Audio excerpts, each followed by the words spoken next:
Bu tür entegre etme çabaları var. Yani onları böyle birazcık daha rejime yaklaştırmak. Yine Roman üniversitelerine girilmesini teşvik ediyor.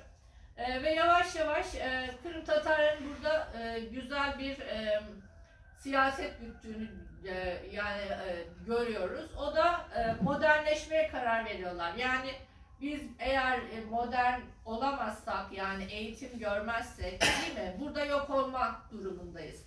O zaman ne yapalım? Romanca öğrenmek gerekiyorsa Romanca öğrenelim.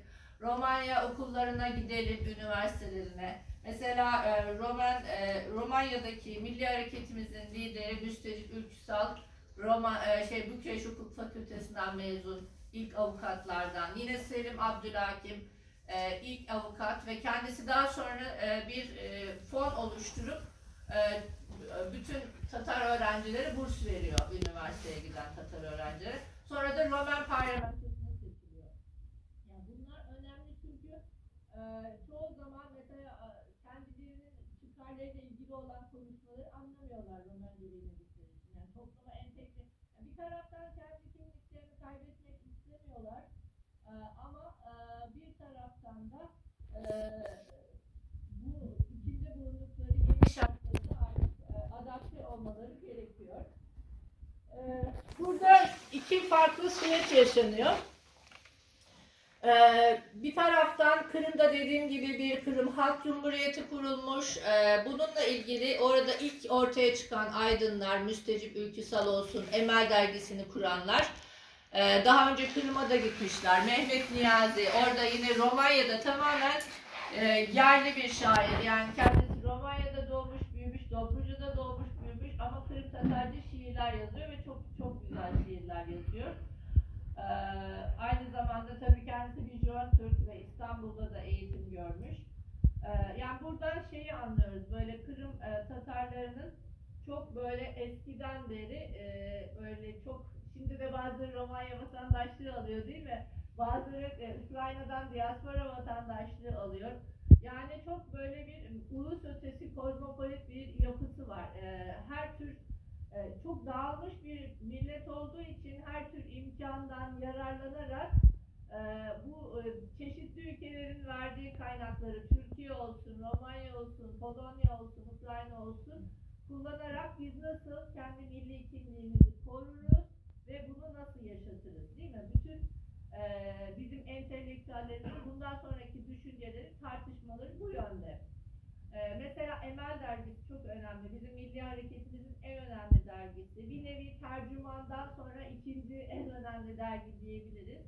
Bir okul gibi. İçinde Kırım Tatarca şiirler, şiirler, işte tarihsel hikayeler, makaleler ve hatta hijyene ait makaleler. Yani çünkü halkı da böyle modernleştirmek, değil mi, çabasında. Hijyenin sağlık için önemi. 1930'larda tabii bunlar bilinen şeyler değil. Bunların bahsedildiği, bu Emel dergisi aynı burada olduğu gibi köylere gittiği zaman tabii herkes okur ve yazar değil orada.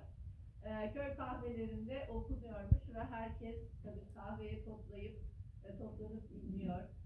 Sonra Emel dergisinde birçok böyle tiyatro eserleri, piyesler yayınlanıyor. Sonra köyün gençleri bu piyesi hemen rolleri paylaşıp aralarında işte kostümler hazırlayıp, mesela Şahin Giray piyesi var, Kırım'ın Ruslar tarafından alınması piyesi var. Aşağıda birçok böyle tiyatronun resimlerini göreceksiniz. Yani tiyatro deyip geçmeyelim, o dönemde televizyon olmadığı için cahil bir halka nasıl anlatacaksınız? Şimdi yani böyle herkes konferansta belki dinleyemez. Dolayısıyla bir tiyatroyla nasıl işte Ruslar Kırım Tatarlarına karşı zulüm yaptılar, buna karşı işte nasıl direnildi, bütün bunları yine Emin Bektöre, Eskişehir biliyorsunuz en büyük Kırım Tatar aydınlarından Eskişehir'deki, kendisi böyle birçok Kırım Tatar şarkılarını seslendirdi, şunlarını seslendirdi, yırlarını ve aynı zamanda da birçok böyle folklor, işte çoban oyun oynadıkları, burada derneğin oynadığı oyunlar, değil mi? 1930'lu yıllarda orada oynanmaya başladı. Yani burada ilginç olan şu, şimdi bu topluluk 18. yüzyıldan itibaren itibaren Dobruca'ya gelmiş. Dolayısıyla zaten bu oyunlar ve yılların çoğu sonradan yazılmış. Yani Kırım folkloru kaytarma 1905'te ortaya çıkmış. Yani onların geldiğinden daha sonra çıkmış bu oyunlar. Ama bu oyunları bir şekilde Kırım'dan gelen Tatarlar vasıtasıyla veya Kırım'dan Türkiye'ye gelip Türkiye'den Dobruca'ya gelen Tatarlar vasıtasıyla öğreniyorlar. Ve orada yani burada bir nevi milliyetçiliğin ilk oluşmasını görüyoruz. Yani böyle doğal bir etnik kimlik değil, doğal etnik kimlik işte bizim köylerdeki adetler falan olabilir.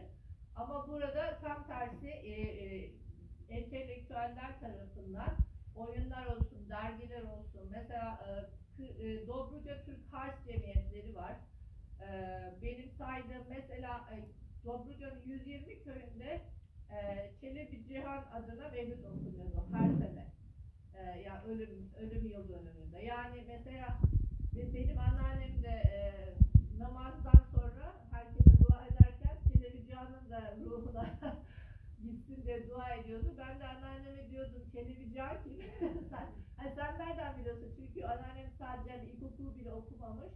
Ama Dobruca'da büyüdüğü için, Tepreşlere orada katıldığı için Tepreşlerde onunla ilgili şiirler okunuyor.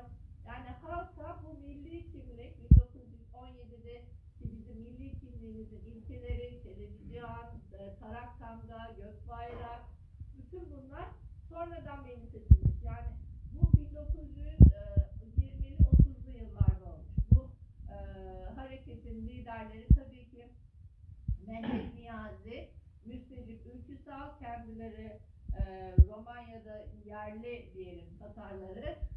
Fakat bir de Kırım Savunma Bakanı Cafer Seydahmet Kırımer.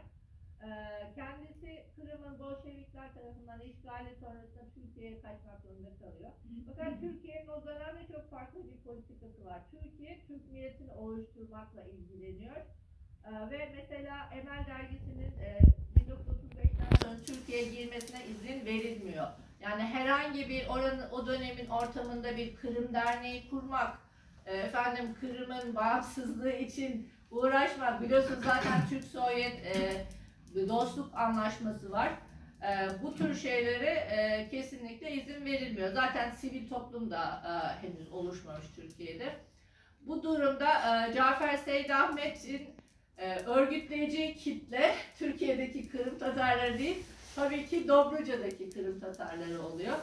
Cafer Seydahmet her sene Dobruca'ya gidiyor, aylarca kalıyor. Orada işte burada bir sürü resim var. Pazarcık'ta gençlerle buluşuyor. Mecidiye'ye gidiyor. Köyleri tek tek dolaşıyorlar Kırım Milli Merkezi üyeleri.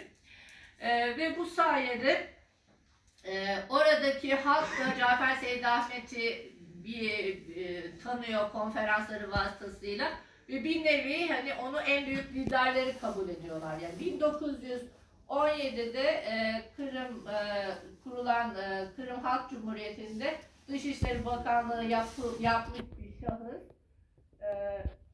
Hiç Kırım'ı belki görmemiş olan ve hatta orada doğmamış olan Kırım Tatarlarının lideri olarak Dobruca'da kabul ediliyor. Yani bunu sağlamak gerçekten büyük bir şey. Yani büyük bir milliyetçi propaganda ve çalışma gerektiriyor.